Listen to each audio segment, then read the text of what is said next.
Do you have the poems of Han Shan in your house? They are better for you than sutra reading.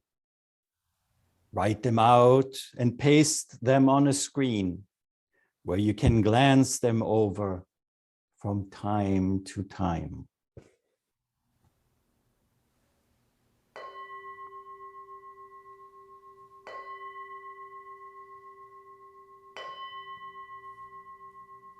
Good afternoon.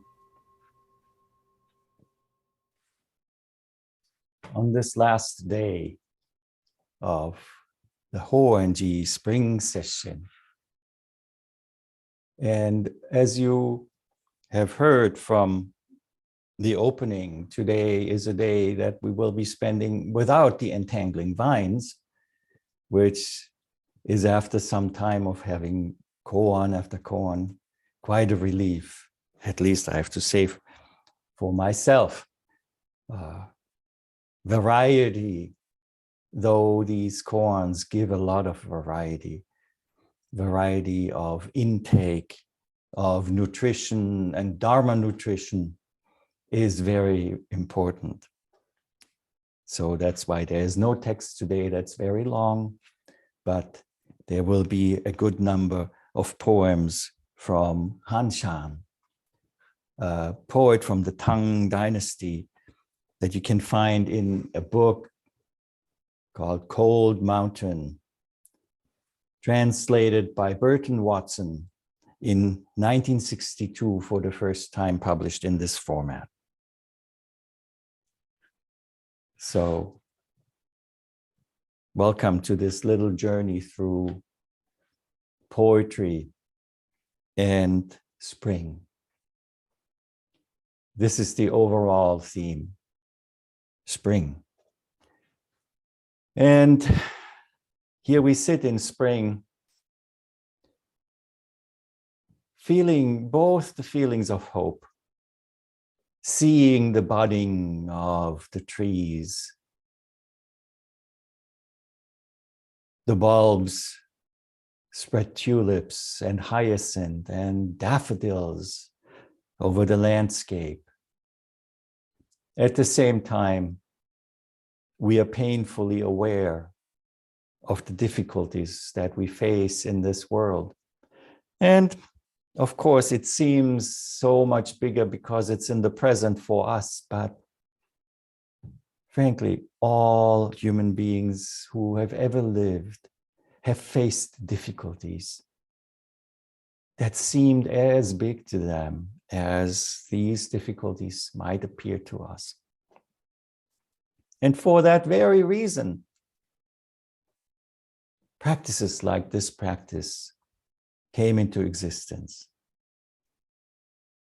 That's why we philosophize as human beings. That's why we look for answers to these questions that we have.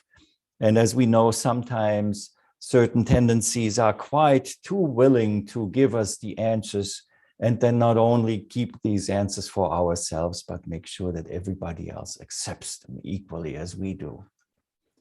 And another difficulty has been created through a solution that might work locally for me as an individual, but by making it an object that is pushed upon others, all that wonder is lost. So the musings today are about spring, and spring as just being one of the many portions of the spectrum of birth and death. Birth and death, the fleeting nature of this human existence, impermanence, imperfection, all of it. We as human hearts, minds are being torn between the beauty of spring and of birth and renewal and the ugliness of decay, violence, murder,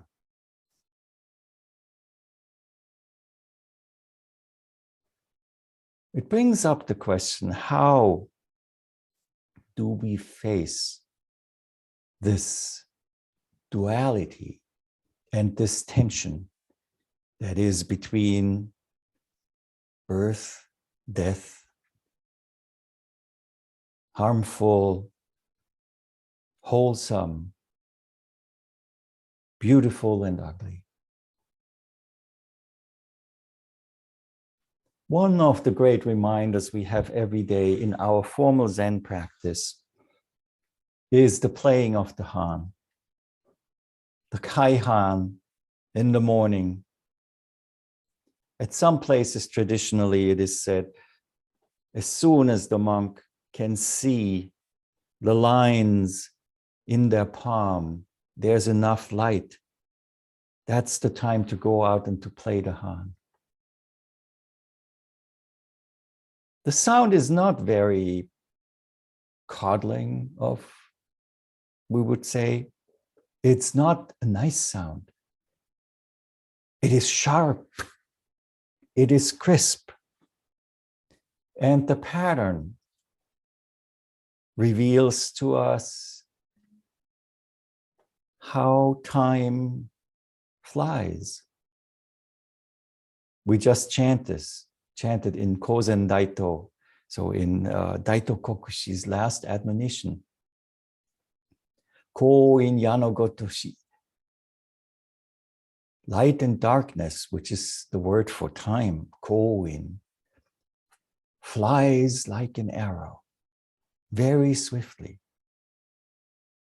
And on the Han, on many of those boards, in the Rinzai school, it is written 4 times 4 characters. I'm sure you have heard about them before, but here are the 4 lines. The first one, Shoji Jidai, birth, death, important matter. Birth and death are important matters. The next one is Mujo Jinsoku. Loosely translated, Mujo is impermanence. Jinsoku, so impermanence acts swiftly.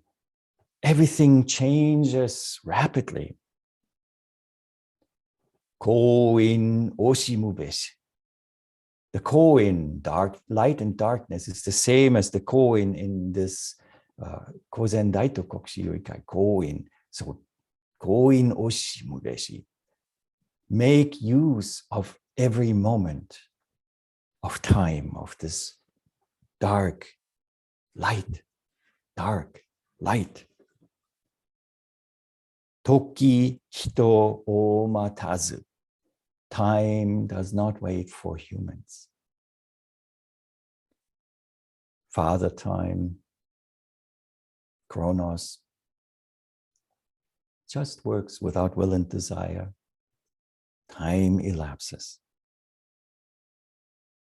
So while the flowers bloom in our northern hemisphere, autumn strikes the southern hemisphere, where there seems to be some progress into a more understanding way of life. In another place, regressive behavior is manifest, and the tension between that is what we feel. But let us start with spring. Let us start with spring. And Han-chan's voice shall lead us through this journey. Above the blossoms sing the orioles.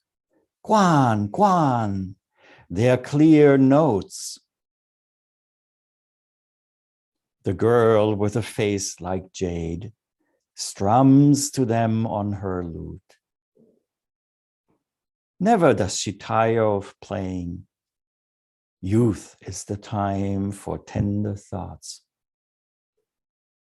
When the flowers scatter and the birds fly off, her tears will fall in the spring wind.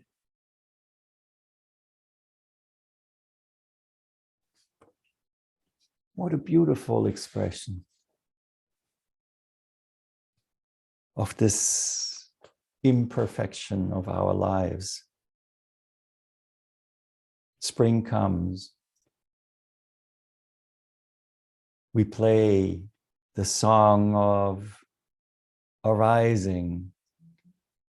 We experience the privilege of birth, of being born, of coming into a world in which we observe and partake in the ever unfolding of what we call beauty, life, growth.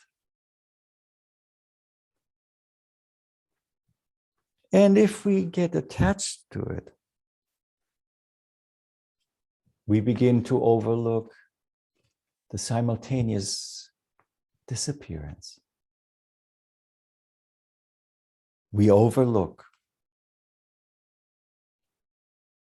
that the birds fly off.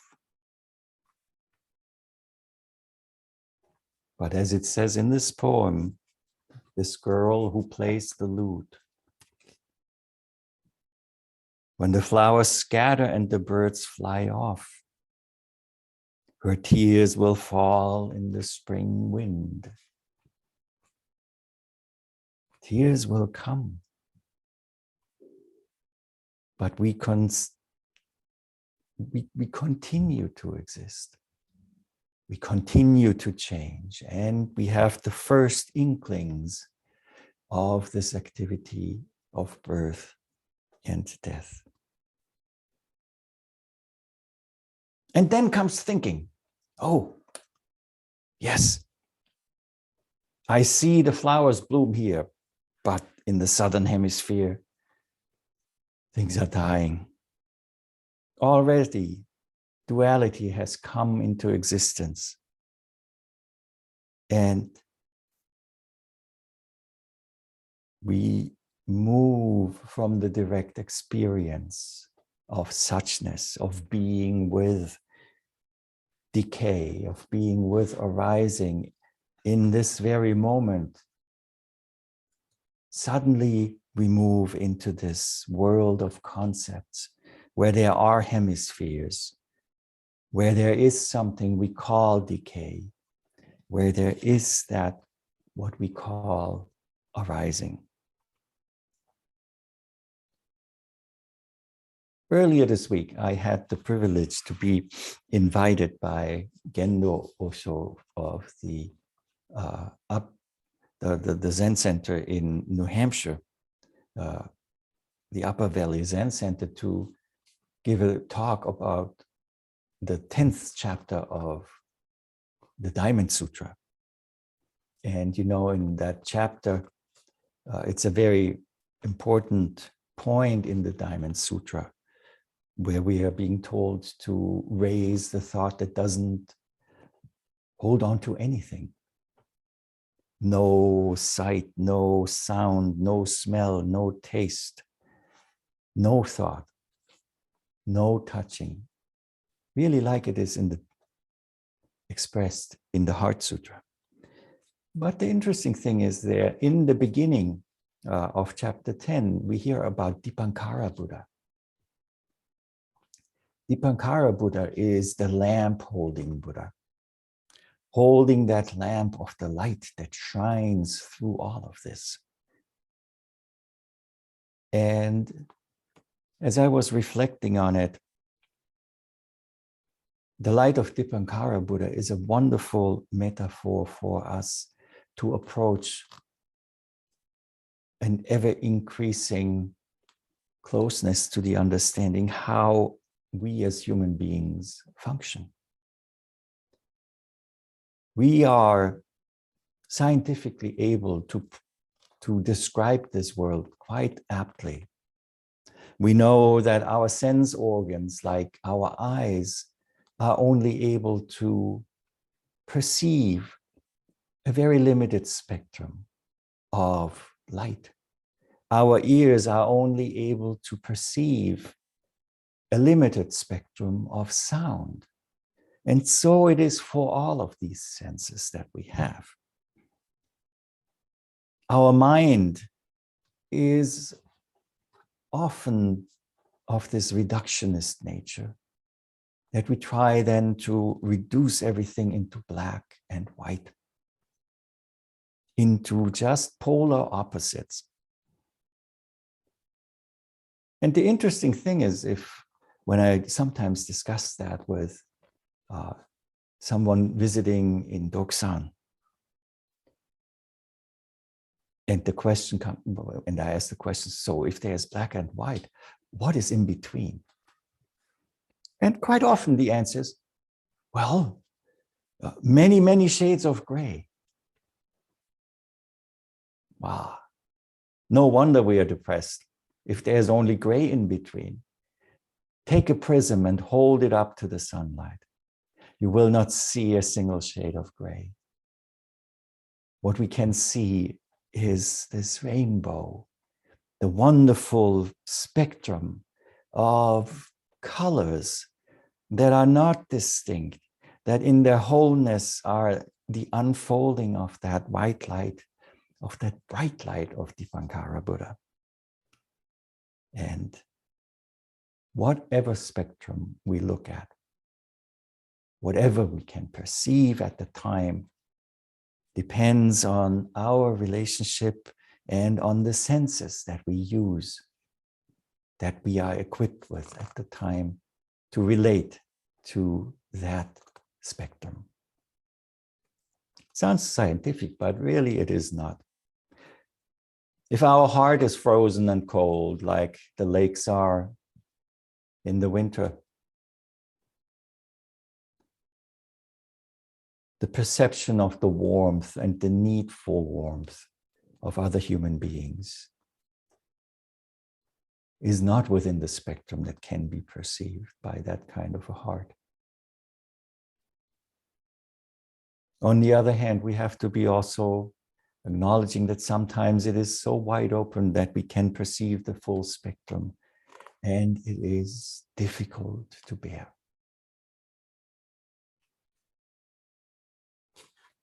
But let us hear the next poem in this journey.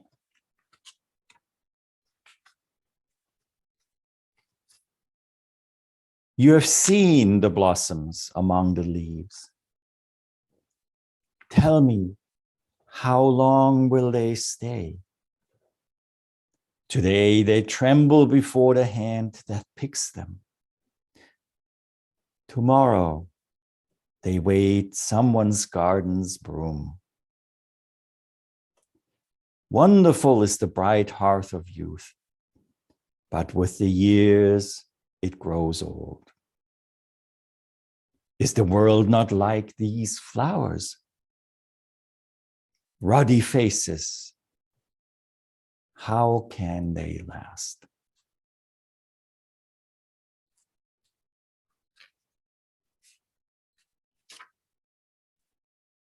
How long can we be happy? How long can we be with spring without being pulled into the fear of it passing? Even though we see, we experience, we feel this elapsing of time and the passage of spring to what comes next. The flowers that we pick, and in the picking, we create a cause, and the effect will be the end of that flower from its natural journey.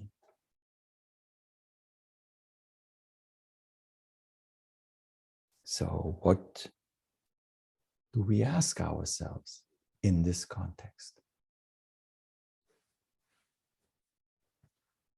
Oh, why is it that everything passes? Why can't the beauty stay? And the really most difficult thing that we have to learn is that in order to fully appreciate what is unfolding at this moment. There is no room for that fear of its demise, nor is there room for the hope of its permanence.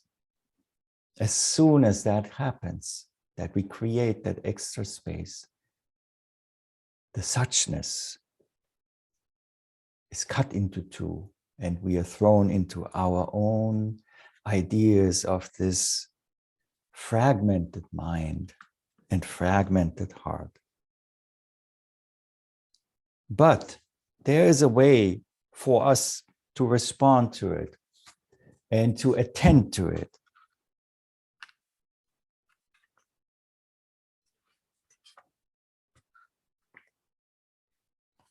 Man's life is less than 100 years, but he is saddled with 1,000 years of woes. No sooner have you cured a sickness of your own than your sons and granddaughters load you with care. Stoop down to see how your grain is growing. Look up to examine your mulberry trees. When the scale weights have plunked to the bottom of the sea, only then will you have a moment to rest.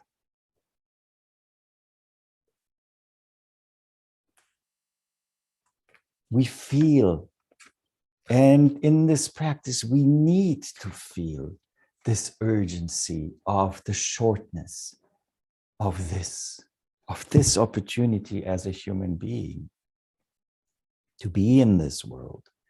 We know our lives are limited. 100 years is a long time. And we take up practice.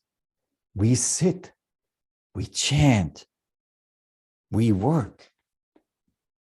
We realize, we actualize. But always there seems something else to come in and take the place of what we just have attended to. And we see it as a problem. And we see it as a problem and try to avoid that anything else will take that place of what we just cleaned out. I just got rid of it. And then comes the next thing. I'm doing something wrong. Yes. But what is it? Is it the constant flow of things that we are doing wrong? Or is it the idea that we should be able to just clean it out completely? And there it will remain, unchanged, undefiled, imperturbed.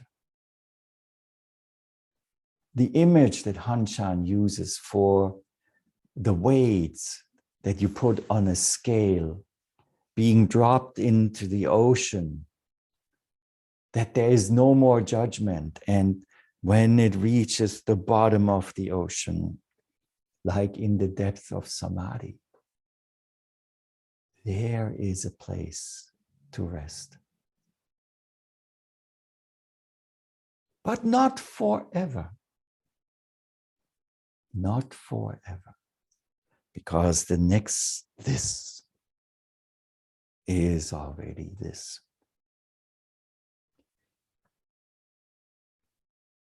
So that is a nice thing to understand when it comes to seeing beautiful things, seeing ourselves. But if we don't talk about spring, but we talk about the human tendency to abuse ourselves or to abuse others, what about that? Very important question. And even to this, we find a wonderful poem of Hanshan. When I see a fellow abusing others, I think of a person with a basket full of water. As fast as they can, they run with it home. But when they get there, what's left in the basket? When I see a person being abused by others, I think of the leek growing in the garden day after day. Folks pull off the leaves, but the heart it was born with stays the same.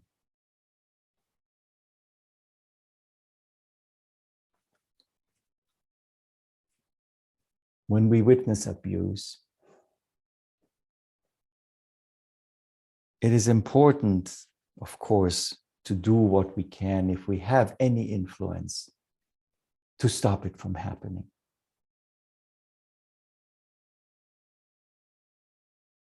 Through this practice, our heart becomes open and has room for the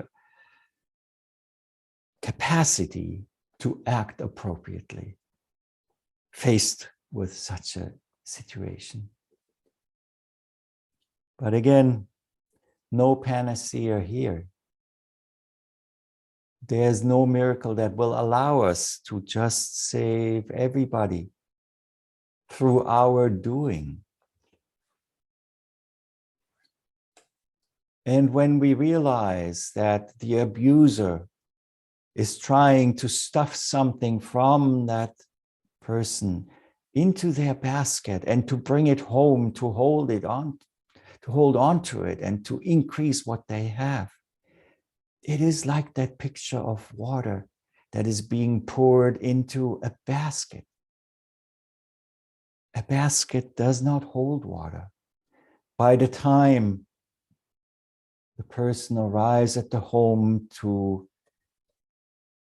store their spoils of abuse, nothing is left. But let's turn it around.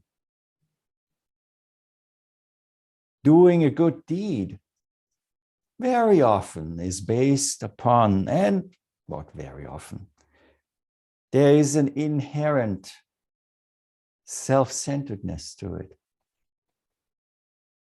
We do practice. I practice.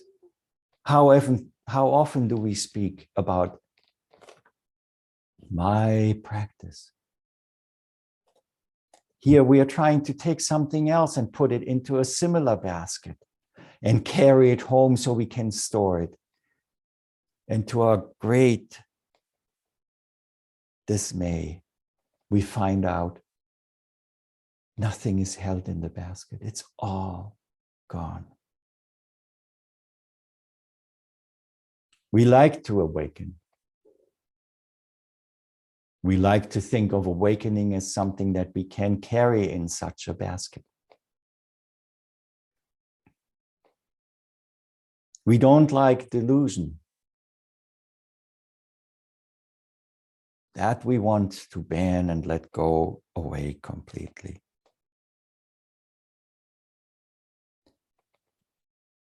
The second half of the poem, though, when we see the abuse, we can also learn that Buddha nature cannot be abused, erased, defiled, removed, destroyed. So some very important fundamental teachings of this practice and of Buddhism in general can be found in this very short poem. Now allow me to make a little trip away from the poem, but speaking about delusion and awakening. Of course, delusion and awakening are also just these polar opposites that we create. And we have to be very careful that we do not conduct practice firmly attached to such a polarity of delusion and awakening. This goes back to what I just spoke about, the polar opposites of darkness and light, of black and white, of delusion and awakening.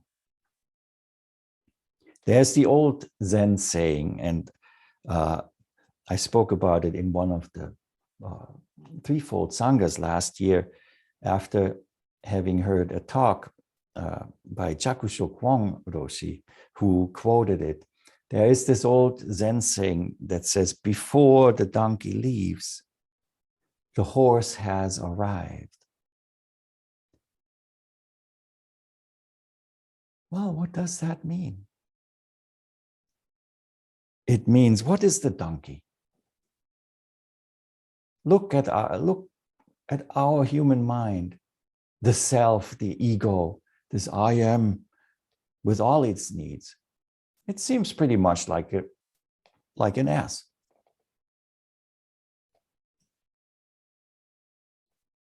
I don't know if you've ever handled a donkey, but they don't like to be pushed away. They don't like to be pulled in any direction, or they don't like to be told anything. Donkey has free will. And the donkey mind exerts it wantonly. So how could we think about using this metaphor here of the donkey, that we could push the donkey just out of the way? The donkey has to go so we can make room for the horse. The illusion has to be completely wiped out before we can awaken.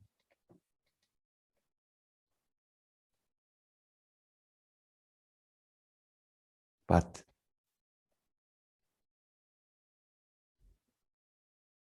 it is important to still acknowledge it. The saying says, before the donkey leaves, the horse has already arrived. You know, if we look at this practice, we have to take care of that donkey with a warm, compassionate heart. We have to work with our delusions.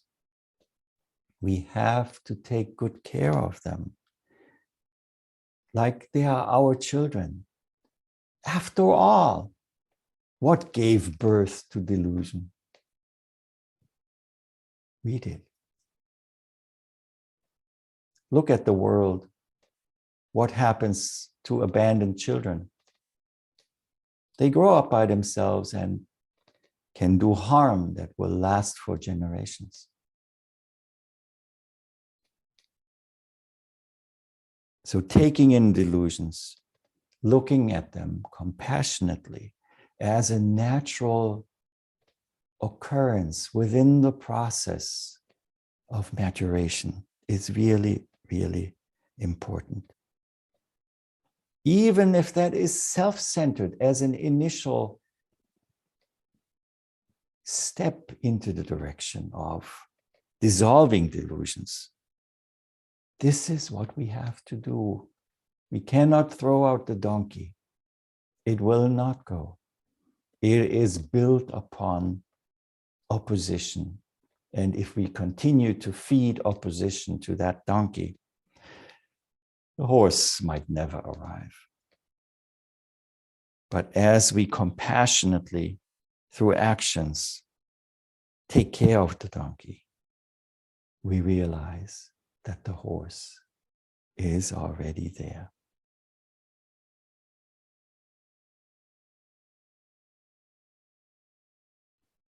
Look at the world. I think it is fair to say that most of the major problems we experience in this 21st century are caused by humans. It's such an easy thing to say, yeah, it is the bad people, the foolish or cruel people who do that. But that's also not the truth. Even though there might be bad faith actions, there might be foolish actions and cruel actions. A lot of these difficulties are created by sincere, brilliant people under the guise or the banner of justice, of liberty, of prosperity, of human welfare, of progress, and not to forget of religion. So many defilements or difficulties we experience in this world are based upon good deeds.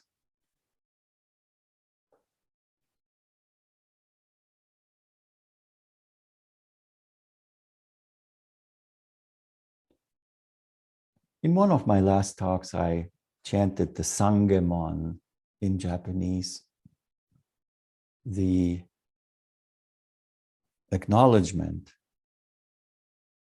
of harmful karma, the purification we chant in the morning service. And of course, guess what? I messed the words up. Even repenting or taking Sangha, acknowledging one's imperfection. How could we do it more perfectly than being imperfect? And even to this here, Hanshan has something to say that is really important to know. So let's see. About this Mahayana path. If you sit in silence and never speak, what stories will you leave for the young people to tell? If you live shut away in a forest thicket, how can the sun of wisdom shine out? No dried up carcass can be the guardian of the way. Wind and frost bring sickness and early death. Plow with a clay ox in a field of stone, and you will never see the harvest day.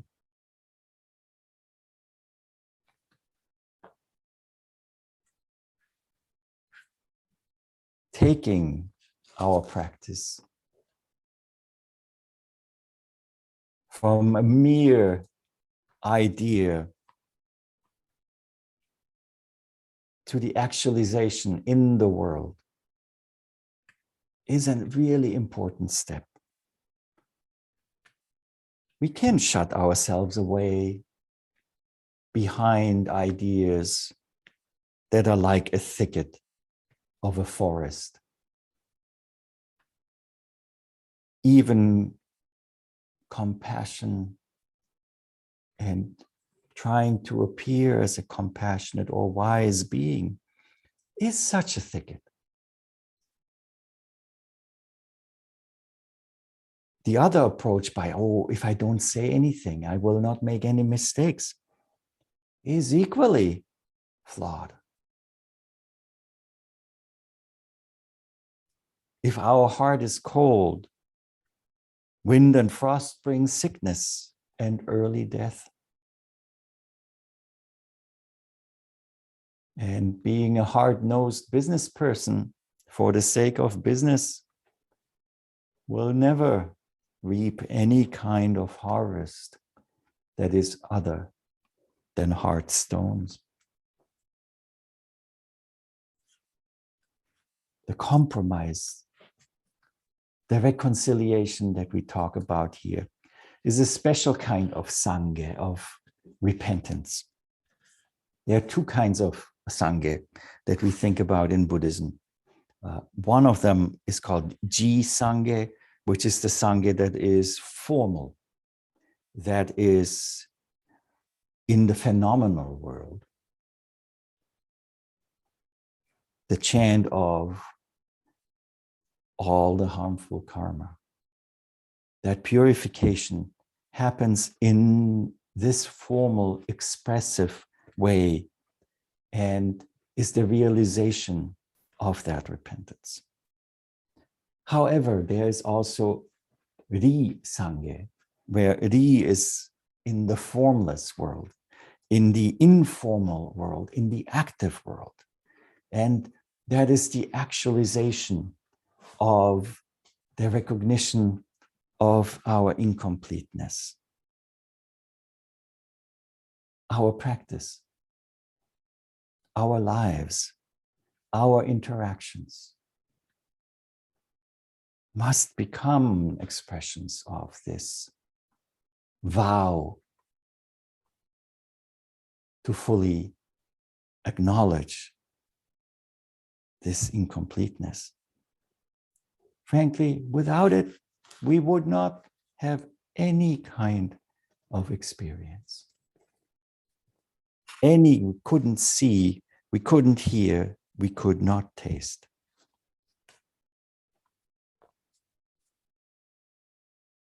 Buddhist priests don't keep the commandments.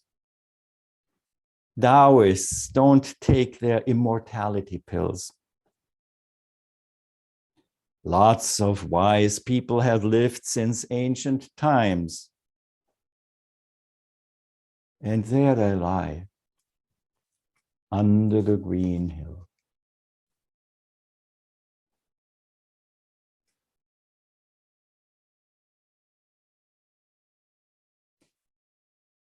Sangye, acknowledgement, is not just confession in the Ji Sangye, but it is actualization and has to be actualization of non-duality. Non-duality where we just completely stay with this moment after moment. To bring this to an end, Hanshan sends us on the way with this last poem.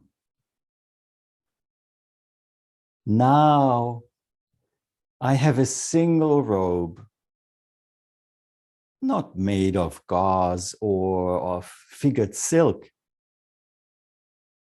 Do you ask what color it is? Not crimson, nor purple either. Summer days, I wear it as a cloak. In winter, it serves for a quilt. Summer and winter, in turn, I use it. Year after year. Only this.